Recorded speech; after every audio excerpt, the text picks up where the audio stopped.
Hi friends, Krishna from Kisopa Academy இருந்து. So இன்றைக்கி நம்ம என்ன பார்க்க போகிறோம் பார்த்தீங்கன்னா ஒரு ஜென்ரலான இன்ஃபர்மேஷன் தான். ஓகேவா? ஸோ எல்லோரும் குரூப் 2 எப்படி அப்ளை பண்ணும் அப்படிங்கிற ஒரு வீடியோ வந்து பார்த்தீங்கன்னா நான் மார்னிங் போட்டிருந்தேன். ஓகேங்களா? ஸோ அதையும் தாண்டி ஒரு சில டவுட்ஸ் வந்து எல்லாருக்கும் காமனாக இருந்துச்சு. ஓகேவா?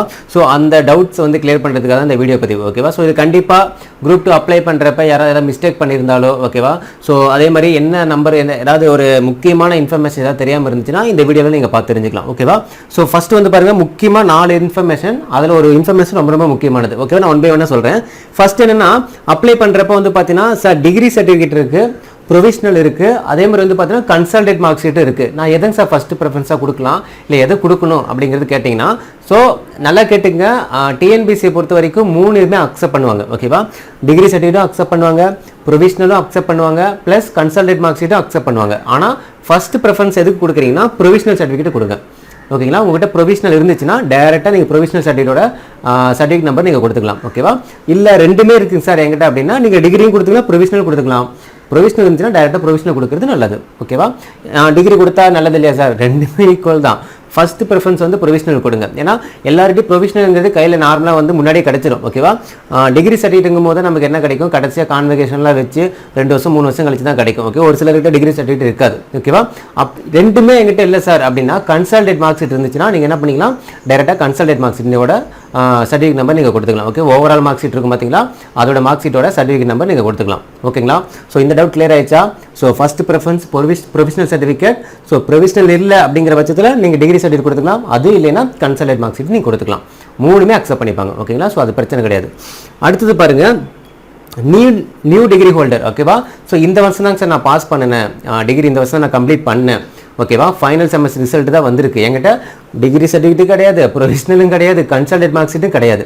கடைசியாக நடந்த செமஸ்டரோட மார்க் ஷீட் மட்டும் தான் இருக்குது, அதுவும் இப்போ தான் ரிசல்ட் வந்திருக்கு அப்படின்னா ஒன்றுமே வேணாம். ஓகேவா? உங்களுடைய மார்க் ஷீட்டில் இருக்கிற ஏதோ ஒரு சர்டிஃபிகேட் நம்பர், கடைசியாக நடந்த செமஸ்டரோட மார்க் ஷீட் இருக்குது பார்த்தீங்களா, அதில் இருக்கிற சர்டிஃபிகேட் நம்பர் வந்து நீங்கள் மென்ஷன் பண்ணிங்கன்னா போதும். ஓகேவா? ஒன்ஸ் நீங்கள் வெரிஃபிகேஷன் போகிறதுக்குள்ளே, ஓகேங்களா, என்னது வெரிஃபிகேஷன் போகிறதுக்குள்ள, ஏன்னா வெரிஃபிகேஷன்லாம் வரதுக்கு 1 இயர் கிட்ட ஆகிடும். அது வரைக்கும் மார்க் ஷீட் வராமல் இருக்காது. ஓகேவா? இல்லை ப்ரொவிஷனல் வராமல் இருக்காது, எல்லாம் உங்கள் கைக்கு வந்துடும். அட்லீஸ்ட் ப்ரொவிஷனலாச்சும் உங்கள் கையில் வந்துடும். ஸோ அந்த டைமில் நீங்கள் வெரிஃபிகேஷன் என்ன பண்ணிக்கலாம், நீங்கள் ப்ரொவிஷனல் சர்டிஃபிகேட் வந்து கொடுத்துக்கலாம். அது வரைக்கும் நீங்கள் என்ன பண்ணலாம், கையில் எதுவுமே இல்லாத பட்சத்தில் லாஸ்ட் செமஸ்டர் மார்க் ஷீட்டோடைய சர்டிஃபிகேட் நம்பர் நீங்கள் கொடுத்துக்கலாம். ஓகேவா? ஸோ ரிசல்ட் இப்போ தாங்க சார் வந்துச்சு, ஒரு லாஸ்ட் வீக் தான் எனக்கு வந்துச்சு. அதனால் வந்து பார்த்தீங்கன்னா லாஸ்ட் செமஸ்டரோட மார்க் ஷீட் கூட என்கிட்ட கிடையாது, நெட்டில் தான் ரிசல்ட் பார்த்தா அப்படின்னா ஓகே, அதுக்கு முன்னாடி செமஸ்டர் மார்க் ஷீட் இருக்கும் பார்த்தீங்களா, அதை நீங்கள் மென்ஷன் பண்ணி கொடுக்கலாம். ஓகேவா? இல்லை நீங்கள் நெட்டில் ரிசல்ட் பார்த்துருப்பீங்க, அதில் சர்டிஃபிகேட் நம்பர் இருந்தாலோ, ஸோ மேக்ஸிமம் அதில் வராது. ஓகேவா? அப்படி இல்லைன்னா இதுக்கு முன்னாடி இருந்த அந்த மார்க் ஷீட்டோடைய சர்டிஃபிகேட் நம்பர் நீங்கள் வந்து மென்ஷன் பண்ணிக்கலாம். ஓகேவா? அப்போதைக்கு. ஓகேவா? ஏன்னா நீங்கள் சர்டிஃபிகேட் வெரிஃபிகேஷன் போகிறப்ப, ஓகேங்களா, நீங்கள் அந்த ப்ரொவிஷனலோ டிகிரி சர்டிஃபிகேட்டோ நீங்கள் அப்போ வந்து மென்ஷன் பண்ணால் போதும். ஓகேங்களா? அதே மாதிரி நீங்கள் எந்த சர்டிஃபிகேட் நம்பர் மென்ஷன் பண்ணுறீங்களோ அது கண்டிப்பாக நீங்கள் என்ன எடுத்துகிட்டு போகணும், வெரிஃபிகேஷனுக்கு எடுத்துகிட்டு போகணும். நீங்கள் ப்ரொவிஷனலில் வந்து கொடுத்துட்டு, ஓகேவா, டிகிரி எடுத்துகிட்டு போனீங்கன்னா வந்து இது எந்த சர்டிஃபிகேட் நீங்கள் மென்ஷன் பண்ணிக்கிங்களோ அந்த சர்டிஃபிகேட் தான் வெரிஃபை பண்ணுவாங்க. ஓகேங்களா? அதே மாதிரி ஒன்ஸ் ஃபுல்லாக அப்ளை பண்ணிவிட்டு அந்த அப்ளிகேஷன் ஃபார்மை நீங்கள் டவுன்லோட் பண்ணி வச்சுக்கணும். ரொம்ப ரொம்ப முக்கியமானது. நிறைய பேர் அப்ளை பண்ணிட்டா ஓகேன்னு அப்படியே விட்டுறீங்க. அந்த அப்ளிகேஷன் ஃபார்ம் என்ன பண்ணுவீங்க, டவுன்லோட் பண்ணி வச்சுக்கணும். நீங்கள் வெரிஃபிகேஷன் போகிறப்ப அந்த அப்ளிகேஷன் ஃபார்ம் எடுத்துகிட்டு தான் போகணும், அதை வச்சு தான் அவங்க செக் பண்ணுவாங்க. புரியுங்களா? இப்போலாம் ஆன்லைன் ப்ராசஸ் வந்தனால ஒன்றும் பிரச்சனை இல்லை, நீங்கள் என்ன கொடுக்குறீங்களோ அதுதான். ஓகேங்களா? அதனால் அந்த அப்ளிகேஷன் ஃபார்மை வந்து என்ன பண்ணிருந்தீங்க, பிரிண்ட் அவுட் போட்டு வச்சுக்கணும். ஓகேவா? அதே மாதிரி 1 டைம் ரிஜிஸ்ட்ரேஷன் பண்ணுறீங்க பார்த்தீங்களா, அதோட யூசர் நேமும் பாஸ்வேர்டும் ஏதோ ஒரு இடத்துல பேப்பர்லையோ இல்லை செவுத்துலையோ ஏதோ ஒரு இடத்துல எழுதி வச்சுங்க, ஒரு கேலண்டரில் ஏதோ ஒரு இடத்துல எழுதி வச்சுங்க. ஏன்னா மறந்துடுவீங்க இல்லையா, ஃபோனில் சேவ் பண்ணி வச்சுங்க, மெயிலில் வந்து நீங்களே ஒரு மெயிலில் டைப் பண்ணி உங்களுக்கு நீங்களே அனுப்பிக்கிங்க. ஓகே, ரொம்ப சேஃபாக இருக்கும். ஓகேங்களா? நீங்கள் வந்து ஞாபகம் இருக்குது, ஏன்னா நம்ம அப்போதைக்கு யூசர் நேம் பாஸ்வேர்ட் கொடுக்கப்ப ஞாபகம் இருக்கும், பின்னாடி போகிறப்ப பார்த்தீங்கன்னா நம்ம ஒரு 2 மாதம் 3 மாதம் கழிச்சு அப்படியே மறந்து போய்டும். ஓகேங்களா? ஸோ அதனால் அது பண்ணீங்க. அப்படி மறந்து போச்சுன்னா என்ன பண்ணுங்கிறது நான் காலையில் ஒரு வீடியோவில் நான் சொல்லியிருப்பேன், என்ன ப்ரொசீஜராக ஃபாலோ பண்ணணும். சப்போஸ் யூசர் நேமோ இல்லை பாஸ்வேர்டோ மாறிடுச்சுன்னா என்ன ப்ரொசீஜர் ஃபாலோ பண்ணுங்கிறது நான் சொல்லியிருப்பேன் நான். ஸோ தேர்ட் ஒன் ரொம்ப ரொம்ப முக்கியமானது. ஓகேங்களா? ஒரு சில வந்து பார்த்தீங்கன்னா மிஸ்டேக் பண்ணிட்டா எடிட் பண்ணுறதுக்கான ஆப்ஷன் வந்து எனேபிள் பண்ணியிருப்பாங்க. யார் டிஎன்பிசியில் வந்து எனேபிள் பண்ணியிருப்பாங்க. நீங்கள் மொபைல் நம்பரோ இல்லை வந்து இமெயில் ஐடியோ நீங்கள் எடிட் பண்ணிக்கலாம். சம்டைம்ஸ் ஓகேவா சம்டைம்ஸ் வந்து பார்த்தீங்கன்னா நிறைய பேர் வந்து பார்த்தீங்கன்னா கேஸ்ட் ஓகேவா ஸோ கேஸ்டோடைய சட் கேஸ்ட் வந்து நிறைய பேர் வந்து தப்பாக பண்ணியிருக்கீங்க. அதே மாதிரி ஏதாவது சர்டிஃபிகேட் நம்பர் தப்பாக கொடுத்துருப்பீங்க. ஏதாவது ஒன்று ஓகேவா தப்பாக கொடுத்துட்டீங்க அப்படின்னா அது என்னால் சேஞ்ச் பண்ண முடியல சார், சேஞ்ச் பண்ணுறதுக்கான ஆப்ஷன் அதில் இல்லை, எடிட் பண்ண முடியல அப்படின்னா அதுக்கான ஒரே ஒரு சொல்யூஷன் என்னன்னு கேட்டிங்கன்னா, நல்லா கேட்டுக்குங்க. இந்த இமெயில் ஐடி ஓகேவா ஸோ இமெயில் ஐடி மென்ஷன் பண்ணிக்க பாருங்க, contacttnbc@gmail.com ஓகேவா. இந்த மெயில் ஐடிக்கு நீங்கள் என்ன பண்ணணும், உங்கள் ரிஜிஸ்டர் மெயில் ஓகேவா. நீங்கள் ஒன் டைம் ரிஜிஸ்ட்ரேஷன் நீங்கள் கிரியேட் பண்ணீங்க பார்த்தீங்களா, அதில் நீங்கள் ஒரு மெயில் ஐடி கொடுத்துருப்பீங்களா, டிஎன்பிசி அப்ளை பண்ணுறதுக்கு ஒரு மெயில் ஐடி கொடுத்துருப்பீங்க பார்த்தீங்களா, அந்த மெயில் ஐடி நீங்கள் ஓப்பன் பண்ணிவிட்டு ஓகேவா இந்த மெயில் ஐடிக்கு நீங்கள் என்ன பண்ணணும், ஒரு மெயில் அனுப்பணும் ஓகேவா. நீங்கள் வேறு மெயிலிருந்து அனுப்பக்கூடாது. நீங்கள் எந்த மெயில் ஐடி நீங்கள் கொடுத்துருந்தீங்களோ டிஎன்பிசி அப்ளை பண்ணுறப்ப என்ன கொடுத்தீங்களோ அந்த மெயில் ஐடியில் தான் நீங்கள் என்ன பண்ணணும், இவங்களுக்கு நம்ம மெயில் அனுப்பணும் ஓகேவா. என்ன மெயில் அனுப்பணும், ஃபார் எக்ஸாம்பிள் வந்து பார்த்தீங்கன்னா நான் வந்து சப்காஸ்ட் ஓகே, என்னோட சப்காஸ்ட் வந்து நான் மாற்றி கொடுத்துட்டேன் ஓகேவா. அப்படிங்கிற பட்சத்தில் நம்ம என்ன பண்ணணும்னா அதுக்கு ரிலேட்டடான டாக்குமெண்ட் நம்ம என்ன பண்ணணும், அவங்களுக்கு அனுப்பிவிடணும் ஓகேவா. நீங்கள் அப்போ அனுப்பிவிட்றப்ப என்ன பண்ணணும், அந்த கம்யூனிட்டி சர்டிஃபிகேட் இருக்குது பார்த்தீங்களா, அது ஒரு ஃபோட்டோ எடுத்துக்கங்க ஓகேவா. ஃபோட்டோ எடுத்துகிட்டு எப்பயும் போல் கான்டாக்ட் டிஎன்பிசி வந்து அந்த இதில் ஃப்ரம் டூவில் வந்து டூ அட்ரஸில் அதை கொடுத்துட்டு ஓகேவா ரெக்வஸ்ட்னு கொடுத்துருங்க okay. Request from application edit அப்படின்ட்டு அந்த ஹெட்டிங்கில் கொடுத்துட்டு கீழே வந்து பார்த்தீங்கன்னா ஹாய் சார் அப்படின்னு மென்ஷன் பண்ணிவிட்டு இந்த மாதிரி வந்து பார்த்தீங்கன்னா நீங்கள் தமிழில் பண்ணாலும் சரி, அதே மாதிரி தமிழில் பண்ணாலும் சரி, இங்கிலீஷில் பண்ணாலும் சரி, ஆனால் உங்களுக்கு புரியணும் ஓகேங்களா. இந்த மாதிரி என்னது சப்காஸ்ட் வந்து நான் மாற்றி கொடுத்துட்டேன் ஓகேவா அப்படிங்கிறது இப்போ வந்து நான் சப்காஸ்ட் இதை கொடுக்கணும் அப்படின்ட்டு நீங்கள் மென்ஷன் பண்ணிடுங்க. என்ன கொடுத்தீங்க, என்ன சேஞ்ச் பண்ணணும் ஓகேவா அப்படிங்கிறத மென்ஷன் பண்ணிவிட்டு கீழே வந்து என்ன பண்ணுவீங்க, அதுக்குண்டான டாக்குமெண்ட் என்ன பண்ணணும், அட்டாச் பண்ணணும் ஓகேவா. அந்த கம்யூனிட்டி சர்டிஃபிகேட் என்ன பண்ணுவீங்க, அட்டாச் பண்ணணும் ஓகேவா. அட்டாச் பண்ணிட்டீங்க அப்படின்னா நீங்கள் எடிட் பண்ண தேவையில்லை, அவங்களே எடிட் பண்ணிடுவாங்க. அந்த இதை என்ன பண்ணுவாங்க, வித்தின் 48 ஹவர்ஸ் ஓகே, 24 மணி நேரம் கிடையாது, 2 நாள் ஓகேவா, 48 ஹவர்ஸுக்குள்ளே அவங்க வந்து எடிட் பண்ணிடுவாங்க. அப்படியும் பண்ணலை அப்படின்னா நீங்கள் என்ன பண்ணிக்கலாம், நீங்கள் இந்த டோல் ஃப்ரீ நம்பருக்கு கால் பண்ணி கேட்டுக்கலாம். இது டோல் ஃப்ரீ நம்பரில் லேண்ட்லைன் நம்பர் ஓகேவா. இந்த லேண்ட்லைன் நம்பருக்கு நீங்கள் கால் பண்ணி கேட்டுக்கலாம். பிஃபோர் ஓகேவா, இதுக்கு முன்னாடி நீங்கள் மெயில் அனுப்புறதுக்கு முன்னாடி ஓகேவா இந்த 2 நம்பருக்கு கால் பண்ணி பாருங்கள் ஓகேவா. கால் பண்ணி பார்த்துட்டு சப்போஸ் அவங்க ஒரு மெயில் ஐடி உங்களுக்கு கொடுத்தாங்கன்னா இந்த மெயில் ஐடிக்கு அனுப்புங்க அப்படின்னு கொடுத்தாங்கன்னா அந்த மெயில் ஐடிக்கு அனுப்பிடுங்க. இல்லை அவங்க ஃபோனே எடுக்கலை அப்படிங்கிற பட்சத்தில் டைரெக்டாக இந்த மெயிலுக்கு நீங்கள் அனுப்பிடுங்க ஓகேவா. சம்டைம்ஸ் எடுத்துட்டு அவங்க ஒரு பர்டிகுலர் மெயில் ஐடி கொடுப்பாங்க ஓகேவா. சப்போஸ் அப்படி கொடுக்கல நீங்கள் இதுக்கு அனுப்பிச்சாலும் அவங்க அங்கிருந்து டேரெக்டாக அந்த டெக்னிக்கலுக்கு அனுப்பி விட்டுருவாங்க. இல்லை நீங்கள் டெக்னிக்கலே டேரெக்டாக கால் பண்ணிங்கன்னா அவங்க டெக்னிக்கல் இதுக்கு கனெக்ட் பண்ணிவிட்டு அவங்க என்ன பண்ணுவாங்க, இந்த மெயிலுக்கு அனுப்புகிட்டு அனுப்பிட்டு அப்போயே அவங்க எடிட் பண்ணி கொடுத்துருவாங்க ஓகேவா. நோட் பண்ணி வச்சுப்பாங்க, அவ்வளோதான், ஒன்றும் கிடையாது ஓகேங்களா. ஸோ contacttnbc@gmail.com contacttnbc@gmail.com ஓகேவா. ஸோ இந்த 2 லேண்ட்லைன் நம்பர் நோட் பண்ணி வச்சுக்கோங்க ஓகேங்களா. ஸோ இது வந்து எது வேணாலும் நீங்கள் எடிட் பண்ண முடியாமல் இருந்தால் கூட சம்டைம்ஸ் வந்து பார்த்தீங்கன்னா சைன் ஏதாவது சரியாக விழல, ஃபோட்டோ வந்து சரியாக வந்து அப்லோட் ஆகலை, இல்லை சேஞ்ச் ஆகிடுச்சு அப்படிங்கிற மாதிரி எது இருந்தாலும் சரி அதுக்கு உண்டான இப்போ சைன் சரியாக விழலையா ஓகே, நீங்கள் என்ன பண்ணணும், ஒரு ஒயிட் ஷீட்டில் அழகாக பிளாக் கலர் பெனில் சைன் பண்ணி அதை அட்டாச் பண்ணி அனுப்புனா தான் அவங்க என்ன பண்ணுவாங்க, டவுன்லோட் பண்ணி அதை ஈஸியாக அட்டாச் பண்ணி கொடுத்துருவாங்க ஓகேங்களா. நீங்கள் அது ரிலேட்டடான அவங்களே பண்ணுற மாதிரி ஓகேங்களா. இப்போ நான் உங்களுக்கு பண்ணி கொடுக்குறேன் அப்படின்னா அது ரிலேட்டடாக நீங்கள் அனுப்பிச்சா தான் நான் எடிட் பண்ண முடியும். அப்படிங்கிற மாதிரி அது ரிலேட்டடாக என்ன இருக்கோ அதை நீங்கள் அனுப்பிச்சி விட்றணும் ஓகேங்களா. என்ன நீங்கள் தப்பு பண்ணீங்களோ அது ரிலேட்டடாக நீங்கள் அனுப்பிச்சி விட்றணும். மொபைல் நம்பர் சேஞ்ச் பண்ணுறதுனா மொபைல் நம்பரில் இமெயிலில் நீங்கள் இங்கே சேஞ்ச் பண்ணிக்கலாம் ஓகேவா.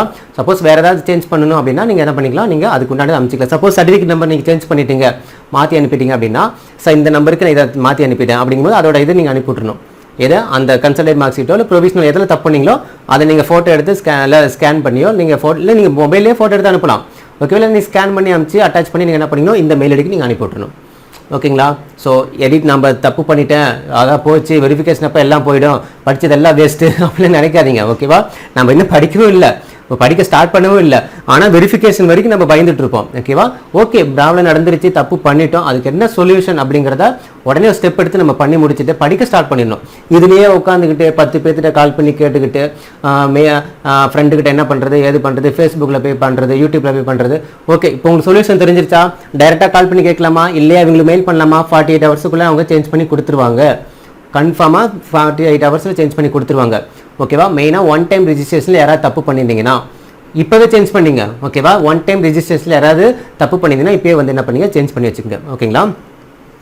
சேஞ்ச் பண்ணிங்கன்னா அப்ளை பண்ணுறப்ப உங்களுக்கு ஈஸியாக போய்டும் ஓகேங்களா.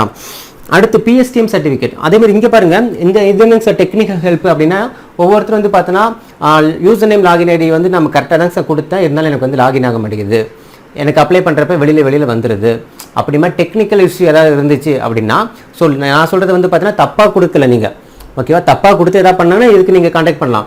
சப்போஸ் உங்களுக்கு லாகின் ஆகலை, உங்கள் மெயில் ஐடிக்கு எதுவுமே வந்து வரல, நான் அப்ளை பண்ணி முடிச்சிட்டேன், மெயில் ஐடிக்கு எந்த இன்ஃபர்மேஷன் வரல, என் மொபைல் நம்பருக்கு எதுவுமே வரல அப்படின்னா இந்த டெக்னிக்கல் ஹெல்ப் @tnbcexam.in இந்த மெயில் ஐடிக்கு நீங்கள் என்ன பண்ணலாம், மெயில் அனுப்பிடலாம், ஓகேவா? மெயில் அனுப்புறப்ப உங்கள் ரிஜிஸ்டர்டு மெயிலிருந்து அனுப்பணும். நீங்கள் அப்ளை பண்ணுறப்ப என்ன மெயில் ஐடி கொடுத்தீங்களோ அதுலேருந்து அனுப்பி என்ன ப்ராப்ளங்கிறத நீங்கள் மென்ஷன் பண்ணிங்கன்னா அதுக்கு கிளியர் பண்ணி கொடுத்துருவாங்க. அதோட டோல் ஃப்ரீ நம்பர் இது, ஓகேவா? பிஃபோர் மெயில் பண்ணுறதுக்கு முன்னாடி ஒரு கால் பண்ணி பாருங்கள், எடுக்கலையா டேரெக்டாக மெயில் பண்ணிடுங்க. புரியுதுங்களா? ஒன்றும் ப்ராப்ளம் இல்லையே. ஓகே, பிஎஸ்டிஎம் பற்றி நிறைய பேருக்கு டவுட் இருக்குது, ஓகேவா? ஸோ பிஎஸ்டிஎம் அப்படின்னா என்ன அப்படின்னா தமிழ் மீடியம் படித்தவங்களுக்கு, ஓகேவா? தமிழ் மீடியம் என்னது, தமிழ் வழியில் பயின்றவங்களுக்கு 20% ரிசர்வேஷன் இருக்குது, ஓகேவா? தமிழ் வழியில் பயின்றதுனா என்னது, சார் நான் வந்து டிகிரியில் வந்து எனக்கு ஃபஸ்ட்டு செமஸ்டரில் ஒரு சப்ஜெக்ட் தமிழாக வந்திருக்கு, அப்போ நான் பிஎஸ்டிஎம் வந்து எலிஜிபிளாக கிடையாது. நீங்கள் ஒரு சப்ஜெக்ட் தமிழ் படிக்கக்கூடாது, இருக்கிற எல்லா சப்ஜெக்ட்டுமே தமிழில் படிச்சிருக்கணும், தமிழ் வழியில் பயின்றிருக்கணும், ஓகேவா? நீங்கள் பிஎஸ்சி கம்ப்யூட்டர் சயின்ஸ் நான் படிச்சிருக்கேன் சார், கம்ப்யூட்டர் சயின்ஸ் படி எல்லா சப்ஜெக்ட்டும் தமிழில் படிச்சிருக்கியா இல்லை இங்கிலீஷில் படிச்சிருக்கியா? இல்லை சார் தமிழ் ஒரு சப்ஜெக்ட் வந்துச்சு சார் ஃபஸ்ட் செமஸ்டரில், அதுக்கப்புறம் வர எல்லா சப்ஜெக்ட்டுமே இங்கிலீஷ் தான், நீங்கள் எலிஜிபிள் கிடையாது. ஓகே, புரியுதுங்களா?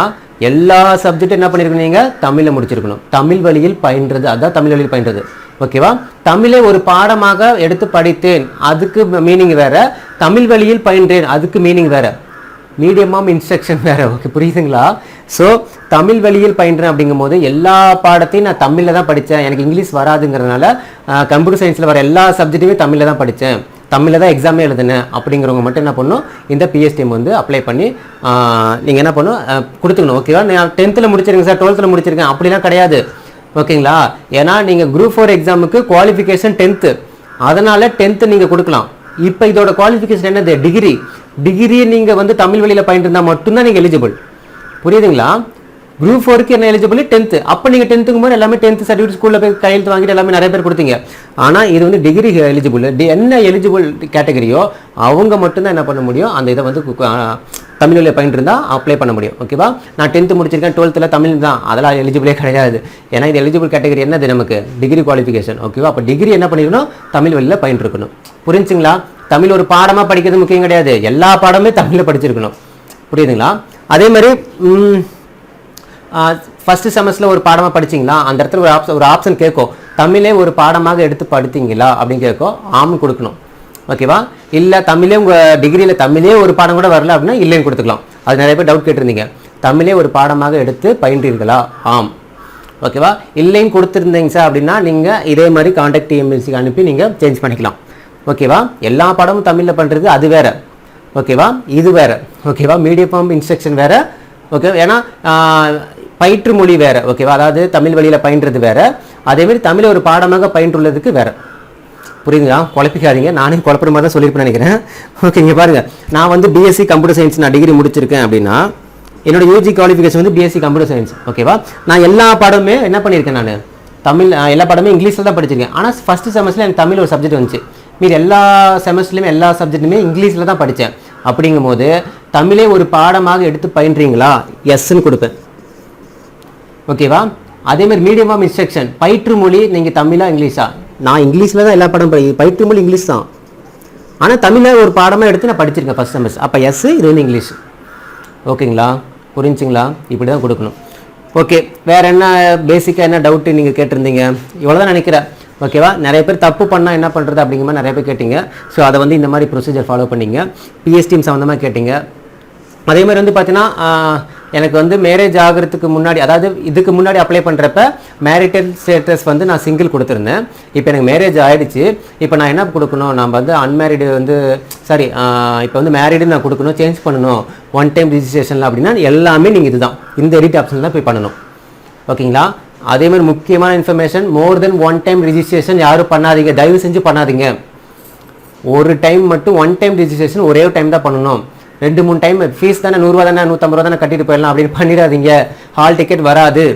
இல்லை சார் நான் 2 டைம் பண்ணிட்டா பிரச்சனை இல்லை, விட்டுருங்க. பழைய இதை ஓப்பன் பண்ணாதீங்க. எது நீங்கள் யூஸ் பண்ணிட்டு அதை மட்டும் வச்சுங்க. பழசை ஓப்பன் பண்ணி நீங்களே ஓப்பனாக வந்து வெளிப்படையாக காட்டிடாதீங்க அவங்ககிட்ட, ஓகேவா? அது வந்து என்னன்னா ஃப்ராடு பண்ணதுக்கு ஈக்குவல். ஏன்னா அவங்களே மென்ஷன் பண்ணியிருக்காங்க நோட்டிஃபிகேஷன்லையோ இல்லை டிஎன்பிசி வெப்சைட்லையோ அவங்களே மென்ஷன் பண்ணியிருக்காங்க. என்னன்னா மோர் தென் ஒன் டைம் ரிஜிஸ்ட்ரேஷன் வந்து பண்ணக்கூடாது அப்படின்னு அவங்களே மென்ஷன் பண்ணிட்டாங்க. நோட்டிஃபிகேஷன் எடுத்து பாருங்கள், உங்களுக்கு தெரியும், ஓகேங்களா. அப்போ ஹால் டிக்கெட் வராமல் போயிடுச்சுன்னா ரீசன் வந்து நீங்கள் ஒன் டைம் ரெஜிஸ்ட்ரேஷன் 2 தடவை வச்சிருக்கீங்க, யூசர் நேம் பாஸ்வேர்டு 2 இது வச்சிருக்கீங்க. ஓகேவா, அப்படி பண்ணாதீங்க. எது லேட்டஸ்ட்டாக யூஸ் பண்ணீங்களோ அதை மட்டும் ஃபாலோ பண்ணிட்டு வாங்க. எதாவது எடிட் பண்ணுன்னா நீங்கள் இந்த மாதிரி மெயிலுக்கு அனுப்பி நீங்கள் எடிட் பண்ணி வச்சுக்கோங்க. நான் தப்பு பண்ணிட்டேன், இன்னொன்று புதுசாக பண்ணுறேன் பண்ணிடாதீங்க.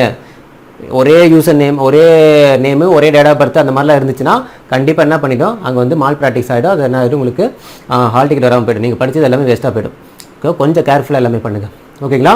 ஸோ இந்த வீடியோ பதிவு உங்களுக்கு பிடிச்சிருக்குன்னு நினைக்கிறேன். ஸோ கொஞ்சம் யூஸ்ஃபுல்லாக இருந்துன்னு நினைக்கிறேன். மீண்டும் அடுத்த ஒரு தகவலோடு சந்திக்கலாம். அடுத்தது சமச்சீர் புத்தகத்தில் நம்ம ஓல்டு புக்கு வந்து படித்தா போதுமா, இல்லை நியூ புக்கில் நம்ம படித்தே ஆகணுமா அப்படிங்கிறத அடுத்த வீடியோ பதிவில் பார்க்கலாம். ஓகேவா. ஸோ இது கிறிஸ்டோபர் வந்து ஒரு கிருஷ்ணன். தேங்க்யூ.